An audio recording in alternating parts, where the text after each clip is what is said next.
प्रेम भगति मनी उर्वस जाके और दुख लवलेशन सपने ताके। तो भक्ति जो है हृदय से, उसका उद्गम स्थान है हृदय। भक्ति का उद्गम स्थान हृदय है और हृदय में से ही भक्ति पदार्थ आती है। और ब्रह्म का स्थान है ब्रह्मरंध्र यानी प्राणी। वाणी जो है वो ब्रह्म के स्थान से उसका उद्गम स्थान है। ब्रह्मरंध्र में से वाणी का प्रादुर्भाव होता है। अब संत आए हैं तो उनने कहा संत मिला, संत आए हैं हमारे यहाँ, संतों के द्वारा अब जो है गायन होगा और कुछ ब्रज रस का भी रसापान कराएंगे। हमारे संत जो माधवदास जी हैं वो आने वाले हैं, वो ब्रज रस का भी रसोपान कराएंगे। तो संत देता क्या है भैया? संत मिला तो देता क्या है? पुण्य पुंज बिनु मिलहि न संता और सत्संगति संस्कृति करे अंता। पुण्य एक जग महु नहीं पूजा और मन क्रम बचन राम पद पूजा। तो संत देता क्या है भैया? संत के पास है क्या? संत के पास सबसे बड़ी धरोहर है, सबसे बड़ी धरोहर है उसका भजन, उसका साधन। तो वो छिपा कहाँ रहता है? उसकी वाणी में। संत की वाणी में ही उसकी धरोहर, उसका धन छिपा रहता है।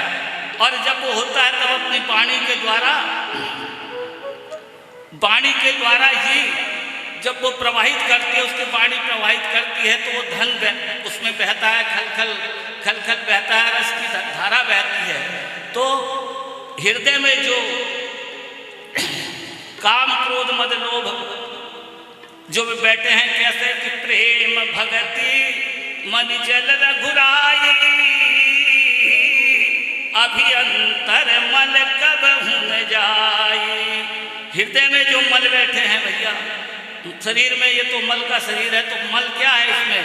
काम क्रोध लोभ मोह मत्सर, ये सब मल ही हैं, ये सब शत्रु हैं जीव के।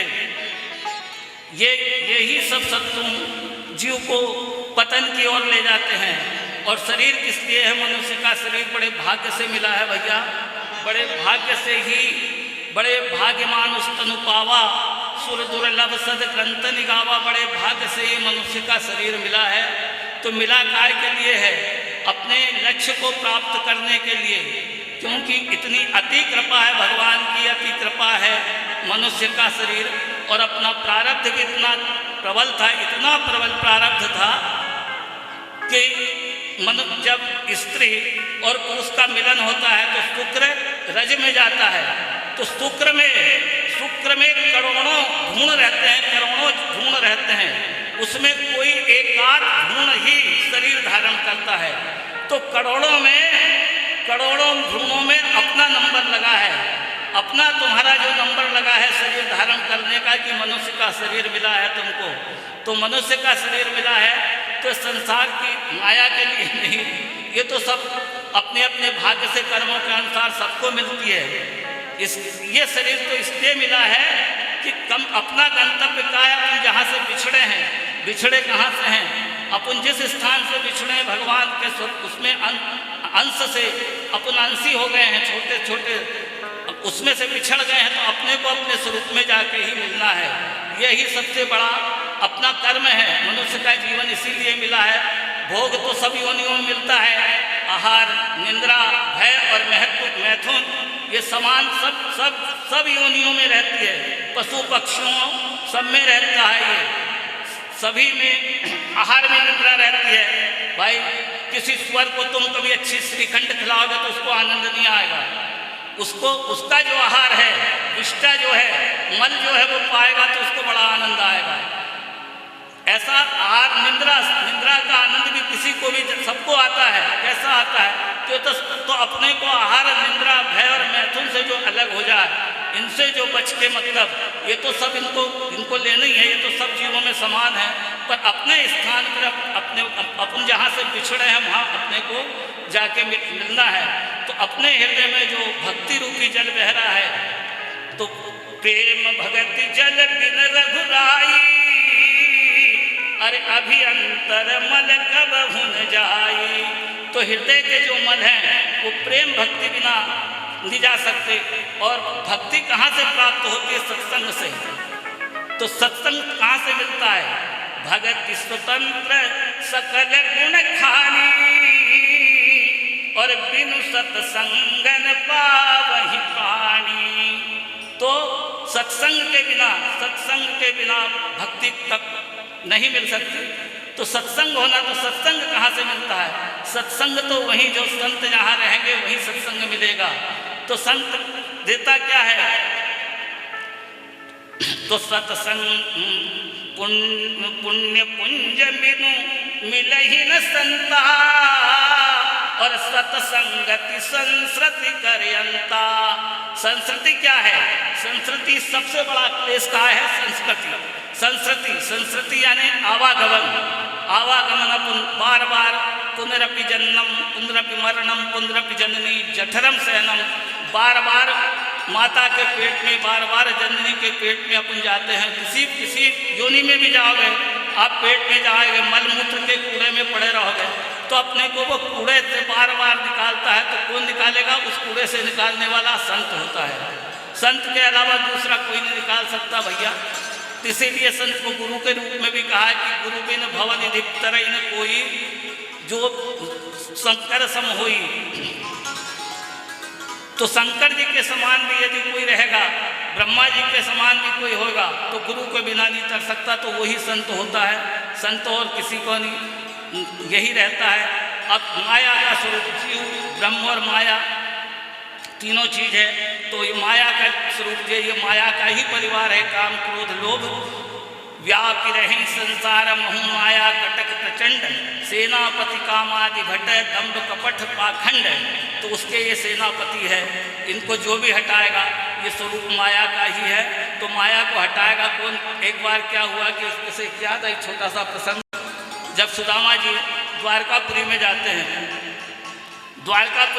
हैं, तो भगवान से कहते हैं कि प्रभु के मैं तुम्हारी माया को देखना चाहता हूँ। तो भगवान गोमती पे स्नान करने के लिए जाते हैं, गोमती जी में। तो सुदामा जी के साथ में जाते हैं। तो उनने कहा कि मैं तुम्हारी माया को देखना चाहता हूँ। तो भगवान मुस्कुरा दिए। तो उनने कहा भैया सुदामा जी तुम कम स्नान बना के तो कम से कम जमुना जी इसमें गोमती जी में स्नान करके आ जाओ। तो जब वो स्नान करने के लिए जाते हैं तो गोमती में अचानक बहुत बाढ़ आ जाती है। तो सुदामा जी बहते हुए चल जाते हैं।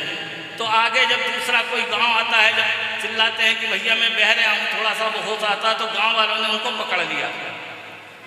गांव वालों ने जब पकड़ लिया उनको, तो निकाला और अपने साथ में ले चले। गांव के लोग उनको तो ले चले। तो उधर से बहुत सारे लोग आ रहे थे, और हथनी अपने गले में अपने सूंड में एक माला ला रही थी पकड़ के। हथनी को आगे करके सूंड में माला ला रही थी। तो माला को क्या किया कि सुदामा जी के गले में पहना दिया। सुदामा जी के जब गले में माला को पहनाई तो उनने कहा, सब थे, तो उन्होंने कहा भैया अब तुमको हमारा राजा बनना पड़ेगा। क्या सुदामा जी को ले गए थे कि महाराज मैं तो कहाँ थे कि नहीं, तुमको तो हमारा राजा बनना पड़ेगा। क्या तो उनको जाके राजगद्दी पे बिठा दिया। अब वो इधर की तो भूल गए। राजगद्दी पे जब बिठा दिया तो उन्होंने कहा महाराज रानी के बिना राजा कोई वो नहीं रहता, तो आपका विवाह भी होगा। क्या तो उनका एक बढ़िया सुलक्षणा कन्या से उनका विवाह भी कर दिया, और राजा रानी बड़े प्रेम से रहने लगे। सुदामा जी कुछ समय हुआ, 2-4 बालक हो गए उनके। कुछ समय में 10-5 साल में 2-4 बालक हो गए। अब सुदामा जी बड़ी प्रसन्नता से रह रहे हैं। जब प्रसन्नता से रह रहे हैं सुदामा जी, तो पूछा, तो सुदामा जी एक रोज क्या हुआ कि रानी जो है वो मृत्यु को प्राप्त हो गई। पधार गई रानी, मृत्यु हो गई। अब मृत्यु को हो गई तो सुदामा जी बहुत रोने लगे। हाय हाय करके, हाय मेरी रानी, हाय मेरी सुशीला, बहुत अच्छी रानी थी मेरी, बड़ी सेवा वाली थी, ऐसा करके रो रहे थे। रो रहे थे। तो इतने में क्या हुआ कि भगवान ने उनको वो बाहर निकले, जब वो पूरा हो गई, माया को अपनी को खींची, भगवान ने अपनी माया को खींची तो देखे तो वो गोमती जी के किनारे पे सुदामा जी रो रहे हैं। तो क्या क्यों रो रहे हैं भैया? तो क्या भैया ये तो सब मेरी माया थी, यही मेरी माया है कि इसी में सब भ्रम में है कि अपन सब तुम इसी में भ्रम में पड़े हैं भैया। और समय कम है, मेरे को भी बोलने का ज़्यादा इनने वो दिया नहीं है। अब इनका भजन संध्या की चलेगी, चलने दो भैया। वृंदावन बिहारी लाल की जय।